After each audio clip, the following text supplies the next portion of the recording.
Guys, how's it going? It's Al. Welcome back to the first look for week 2. If you watched last week's first look video, it actually was not only still viable on Sunday, but it crushed, scoring like 203 points. That is not going to be an every week occurrence for this video. This lineup is a process-based look on how we're going to build a tournament-based lineup. Double stack, bring back with a secondary stack, moving forward through the week so that when Sunday gets here, you can build lineups correctly for DraftKings Week 2 NFL DFS tournaments. So let's go. He's a legend. I would be remiss if I did not start this by telling you once again about the Smiz Gang Listener League. It is a $10 entry fee tournament. 4,000 people will be in this. Well, 4,000 entries will be in this. It is only 3 max, so a very limited entry and absolutely no rake. If we fill it, $40,000 in, $40,000 right back out. Let's get this full so that DraftKings can keep it at the same size. If we don't fill it, it's going to get smaller in the next few weeks. So jump on in there. Smizzle.tv/links will take you right to the page where you can find links to everything. The Listener League, Best Buys, all my social sites, the Twitch stream, the Discord, everything is right there through smizzle.tv/links. Why don't we think about how we're going to break this down based on our... Usually we want to build around a quarterback. There's some really high scoring games here. Week 1, we had some of the better offenses, the Rams, the Bills, the Buccaneers, in theory, the Dallas Cowboys, at least before Dak Prescott got hurt, the Broncos, all of them were off the main slate. Well, a lot of them are back. And also, really fun thing about this slate, you know what I hate? When you've got a 12-game slate and like 10 of them are in the 10 a.m. games for me on the West Coast, the 1 p.m. kickoffs on the East Coast, and then like there's 2 games left in the afternoon. This is completely different. We got 5 afternoon games in this one, 5 whole games in the afternoon, and not all of them are the high totaled games. So we've got totals all over the place, right? We've got this is different from the order that I have. Miami and Dolphins, I have it a 43.5 total. Carolina and the Giants, 43 total. Jets and Cleveland, this one's ugly, but like we can get to Nick Chubb in this spot for like a 40.5. So like these games are kind of one-off games where maybe you pick one piece, but I'm not all that super interested in stacking players from those games. Patriots and Steelers, another slow, sloggy sort of game, teams that want to run the ball a whole lot. Miami against Baltimore, we could see some fireworks here. Totals 43.5. This one might go over the total. Indy and Jacksonville. This one is another one that I think is somewhat of a sneaky shootout. Total of 47, one of the higher totals on the day. Tampa Bay, New Orleans. I guess Mike Evans is out of play because of that. He has not done well when being covered by Lattimore. But who else is going to catch the ball right now? We don't know. We got to figure that out based on who's healthy for week 2 for Tampa Bay. Washington and Detroit. Detroit scored a boatload of points in week 1 and gave up a boatload of points in week 1. Commanders and Lions is 48.5. Seattle against San Francisco. This is one of the afternoon games, 42.5. Rams, 47 total with the Falcons, but Rams favored by 10 here. $5 running back in this one. Las Vegas against Arizona. We've got a 51.5 total in this game with the Raiders favored by 4.5. Denver against Houston. Denver also favored by 10 in this one, 43.5. And Cincinnati and Dallas with Dak Prescott on the shelf for the first half of the season. Bengals favored by 6.5 there. So like if you wanted to go, I totally get it, right? If you want to go with a Joe Burrow double stack in tournaments, I think that it's going to be extremely popular and viable, especially if T. Higgins is out. Because if T. Higgins is out, now you've got value in his wide receiver core alongside. Look, here's the thing. If you go with Joe Burrow, you're also going to have Jamar Chase. Okay, that's a non-starter. You're playing Jamar Chase. T. Higgins left yesterday's game, may or may not be ready to play this week. If he's not, Mike Thomas, 3 end zone targets. Tyler Boyd, 4 passes yesterday. Got like 8 targets for Double H, HAYDEN, HURST, Helmsley. 5 passes on 8 targets. They have not updated the stats on last game yet. So you've got kind of a condensed target market share post that, but this is going to be extremely, extremely popular. Also, because of how Tampa Bay roasted that one cornerback. They just kept throwing at him and had like a perfect passer rating when targeting him. Brown, I think. I forget who else it was. So I'm not going to take the low-hanging fruit and go with Cincinnati, Dallas in that spot. Washington, Detroit is another solid look. Kyler Murray always has a ceiling, and Las Vegas looks like a team that could not be like a carnival, but like have to score points and know where the ball's going to go. A ridiculous amount of targets went towards one Devontae Adams this week. So if you wanted to go with Carr at 6,200, pair him with Adams and somebody else, bring it back with one of Kyler Murray's receivers. I get it. Lamar Jackson. Remember the philosophy that we talked about last week where do I have to double stack? You don't have to do anything. Play whoever you want. Play them however you want. I would prefer you played them in the right way, because if we're playing Lamar Jackson, we're trying to get a ceiling. We're hoping for, from Lamar Jackson, 30 plus fantasy points. In a game where he has 30 plus fantasy points, he's probably going to throw for 3 plus touchdowns. He did not get that this week. He had like 21 or 22 fantasy points on DraftKings, but long touchdown pass, 2 of them to Duvernay, a long one to Bateman. Andrews had a ton of air yards that were unrealized this week. Usually he does a better job of realizing those air yards. So if you're going to play Lamar Jackson in tournaments, naked Lamar Jackson is just not the way to go. Find the receivers to stack him with and bring it back with somebody on Miami. Russ Wilson, through the first 6 weeks of the season, the Denver Broncos, I believe, have like one of the most friendly passing against situation. Like, they're facing bad cornerback set after bad cornerback set after bad cornerback set pretty much every single week for the first month and a half of the season. So you also know kind of where the ball is going to go with Russ Wilson when he lets it go. There's obviously going to be like maybe a guy here or there. He's going to throw it to his wide receivers, but everything's going to center around Cortland Sutton, Jerry Jeudy, and then more than likely Aquabunum at the beginning of the season with Dulcich out and on IR. You can sprinkle in somebody else if you want, maybe KJ Hamler if he's healthy, the running backs, whatever, but most of those, it's a very condensed target tree in terms of those guys. And then on the way back, the one player that was most surprising in week 1, Rex Burkhead, playing like 75% of the snaps for the Houston Texans when we did not think that that was going to be the way, and got a ton of targets as well. Wanted to say thank you to Will Mac 1979 for the $20 donated to No Kid Hungry. If you do not know, we are doing another fundraiser this year. Last year, the goal was $35,000 raised from the community. This year, the goal is $50,000 raised from the community. You can see that progress bar right below me. It'll live there all season long. No Kid Hungry, fantastic charity. We've worked with them for like 3 years now to try and help kids who are food insecure across America. They do a great job of providing school lunches and school breakfasts to kids who rely on that as a part of their food every single day. And with the government cutting as much money as they've cut towards these school lunch and breakfast programs, it's starting to become up to us to feed the kids across this country. So we're going to try and do what we can. For every $10,000 the community raises, I will add $10,000 myself, up to $50,000, leaving us with this $100,000 goal that you see right there. We're already off and running through week 1. You guys have been tremendous. Let's keep it up as the season rolls along. So coming down the list, Tom Brady, always a good bet, but like not loving Tom Brady, Mike Evans stacks against New Orleans. New Orleans just plays them somewhat well, or plays him specifically somewhat well. We see that he put up 31 fantasy points against them last year. In New Orleans, that is the same situation as right now. And then at home, bad game, 0-9. Evans has not done well when covered by Lattimore. Some of that is going to be baked into projections. Don't double count it. Be sure that you figure out the Godwin situation going into this week. Bring it back with New Orleans, with Kamara. Mike Thomas looks all the way back. We saw the second highest air yards in the league yesterday going to Jarvis Landry on the other side. So there's plenty of guys that you could go with. Or if you wanted to go with a Jameis Winston double, Jameis is somewhat cheap, and you know that you're not going to really be able to run the football against Tampa Bay's defense. So going with a situation where Jameis to 2 pass catchers, as much as they're going to have to throw the ball and as concentrated as his target tree is probably going to be something that's very viable here.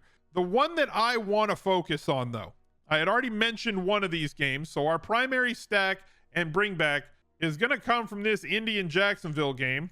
We're going to go with Trevor Lawrence. Sunshine making his first look debut right here. 42 passes attempted in week 1, completed 24 of them. Indy squared off against Davis Mills. They do have a pretty solid defense, but I like the savings that I can get, and you're going to like where we're going to go with this lineup. Okay. Trevor Lawrence throws the ball to a very small group of players. Okay. First of all, he loves wrong Jones. He loves Zay Jones, who is 4,300. Zay Jones, last week, 9 targets, caught 6 of them for 65 yards, but also had 3 end zone targets in that game. You can see him just lock on to Zay Jones pretty much all the time. I'm going to lock him into this lineup. Christian Kirk will be the leader on this team in terms of target market share, running a lot of his routes out of the slot. It's going to be much easier for him to convert targets into catches, so long as Lawrence can be accurate, which I think is going to improve as the season goes along.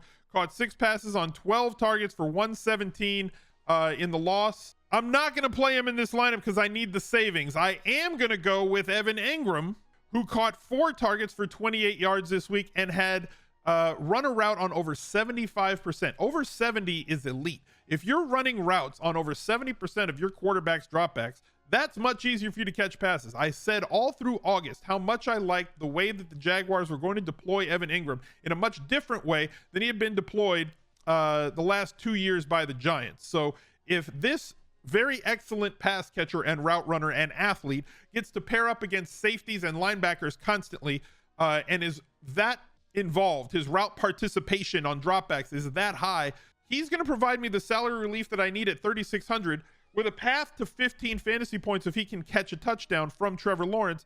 And I believe that they're going to be playing from behind in this game, which means that I can fit $9,900 Jonathan Taylor into this lineup, which is more than perfect for me.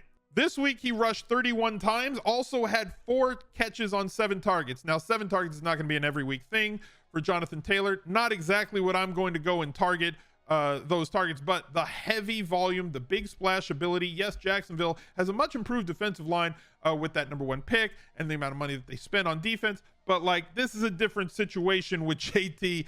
I'm expecting them to play from ahead, albeit on the road. And if they play from behind, they show that they're still going to play him on over 70-75% of the snaps and not afraid to throw JT the ball like they used to be. So that's going to complete our primary stack and bring back. Typically, I'd like to stay with a wide receiver on that. If you wanted to do that and go with Pittman at 6,700, I'm totally okay. But that's not the way that I'm building this particular lineup because I liked a different route. Pittman is just fine to play if you wanted to stick to not a running back in that situation. Let's look at the running backs really quick. Christian McCaffrey, a big jump down. So like it's a tier 1 at 9,900, then a tier 2 at 8,900 with Christian McCaffrey, and then the third tier drops all the way down to 7,400. So this is ridiculous. Like the gap for you to go up to JT, that could be the thing that holds him under 15% in tournaments once again, because it's much more palatable to just go after Saquon Barkley, who did exactly what I thought he was going to do coming into week 1. Carried the ball 18 times for 164. Now, I wasn't really expecting like 9 yards per carry. Did get basically all of the run. He was the highest played running back in week 1 in terms of snap percentage, like 88%. I don't know. Go check the thread that I put up on Twitter. That's there to help you out with that. If you want to know exactly what his snap percentage was, but it was the highest in the league in week 1. Also caught 6 of 7 targets, got all of the inside the 5 carries. Saquon Barkley is going to be a monster this year. The cheapest you were going to see him was last week at 6,100. 7,300 is probably the cheapest, or could be the cheapest that we see him for the rest of the season. Like, he might end up being an 8K running back if he continues having the underlyings moving forward that he had in week 1. He squares off against Carolina, who gave up roughly 782 rushing yards to Cleveland last week. Don't fact check it, but it's close. So I'm going to plug in Saquon there as a one-off and just be happy with these 2 guys giving me 50 plus projectable targets or touches opportunities at the running back position. If you're looking for the week 1 recap video, that is going to be on the Al Smizzle Fantasy Football channel. Go to smizzle.tv/FF. You can also find it in the smizzle.tv/links. The recap video will be there every single Monday. It's already up now, so go check it out. And we're going to have videos Monday through Saturday every week on that channel as well to complement the videos that are up 7 days a week here on the main channel. So go follow Al Smizzle Fantasy Football on YouTube and make sure that you're subscribed over there as well. The other wide receivers that, let me plug in a defense so we can see what else we have, right? Let me just, there, sure. I didn't look, I don't care. I don't care right now what the defense is. We're going to find a cheap defense by the weekend. Right now, I just want to plug something in so we can move forward, giving us 5,800.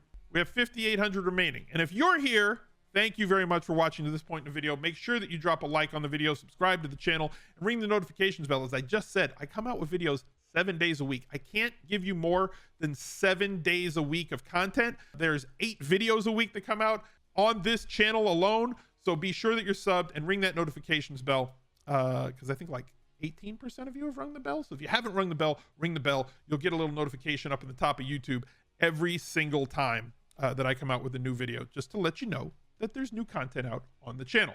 So I mentioned how much I like this Denver offense. They're clearly favored. I don't think with the way that I've built this lineup, if I come off of Jonathan Taylor, then I can easily get, a higher spend on a wide receiver. If you wanted to spend all the way up at wide receiver, there's nowhere better to go than Cooper Kupp. If you wanted somebody who got 40% plus of the market share targets this week, go ahead and go after Devontae Adams. 17 targets, led the league in air yards by like a country mile over the next highest. He's at 8,600. Again, the teardrop here from 9,900 to 8,600 to 8,000, and then it goes down where like 1, 2, 3, 4, 5, sixth highest guy is 6,900. And albeit I know if you don't want to play CeeDee Lamb or Mike Evans because of quarterback and defensive matchup, fine, but like it drops a lot. Terry McLaurin, who was on our 5 under 5 video this week, caught 2 targets for 58 yards and a touchdown in that win over the Jags. Jalen Waddle got a touchdown. Amon-Ra St. Brown, the Sun God, got 12 targets yesterday, most of them coming in garbage time. I think he had like 1.5 points at halftime and then really picked it up in the second half. Godwin out for a few weeks, unfortunate. Plenty of players down in this range that are very intriguing. Not the least of which, though, is Jerry Jeudy. Now, we have not played the Monday Night Football game yet, so a lot can happen here, right? Like people might be more attracted to Cortland Sutton if he gets like 12 targets or scores 2 touchdowns on Monday Night Football. But if Jerry Jeudy gets that, then people are going to flock towards him. I think that Cortland Sutton could be or should be the highest target market share guy on this team, but Jeudy will not lag very far behind, meaning at 5,600, I'm fine with him. They play Houston, and Brandin Cooks is just perpetually underrated, always. He's always living, just lurking in this 6K range on DraftKings. He's always around in like the 6th round of drafts in the offseason. He got 7 catches on 12 targets for 82 yards. He is the perfect bring back play for a team that you know is more than likely going to be in passing game script situations more often than they're not going to be. He is the only really reliable target for Davis Mills, who can get separation and get open and command double-digit targets. Everybody else on that team, whether it's Nico Collins or OJ Howard getting 2 targets that both ended up in touchdowns yesterday, or Brevin Jordan, or whoever else that we're looking at on the Texans, they just don't have the pedigree that Brandin Cooks has. So I get a solid bring back play here, which leaves me with 5,800 remaining. I had mentioned that we had a 5-box running back, and it's Darrell Henderson Jr. There are other plays that you can go to. I'll show you in a minute. Darrell Henderson Jr. at 5,700 logged a boatload of snaps, like 80% of the snaps, and got over 80% of the running back touches for the Rams in week 1. 13 times, 47 yards, got all 5 of his targets. The Rams don't typically throw the ball a lot to their running backs. They were in a weird game script situation. This game, they project to play from ahead as they are 10-point favorites against Atlanta. So Henderson Jr. at 5,700 still feels like a misprice, feels like a misprice based on the new information that we got. But as always, I don't trust Sean McVay, but I do never trust what he tells you, but trust what you see on the field. What we saw on the field is that Henderson Jr. right now, whether it's a doghouse situation, whether Akers is not ready, he's going to get a ton of looks. And with Williams hurt, who is apparently, based on what Adam Schefter is saying, going to be the secondary guy in that offense behind him, he's locked in right now as the primary guy. Other options in this range: Josh Jacobs, if you're buying, 57 on 10 carries, caught 1 target. I'm not buying. I think his price comes down. Deontay Johnson is always in play. Made an Air Jordan-like catch. Did y'all see that one? Like, he reached up and he was the Jordan logo on that one. Michael Thomas, we mentioned against Tampa Bay. Tampa Bay, a really tough defense, did get 8 targets in week 1 and 2 touchdowns. He could seriously do some damage. Tony Pollard saw about 45% of the snaps and touches for the Dallas Cowboys. Christian Kirk, we're not playing in this lineup because I didn't like the other values around the 4,300 range, so I went with Zay Jones over Kirk. Then you're getting into all of these guys down in here, and in that price range right now, I'm going to take Darrell Henderson Jr. He's going to finish off our lineup. Trevor Lawrence double stack with Zay Jones and ENGRAM, bringing that back with Jonathan Taylor. SAQUON Barkley for all the volume at home against an undermanned Carolina defense. JEUDY and Cooks is our secondary stack. Darrell Henderson Jr. as a one-off for the Rams as favored, and we will find a cheap defense. We have 2,300 to do so. So thank you guys for watching, and look out for another one right there. He's a legend.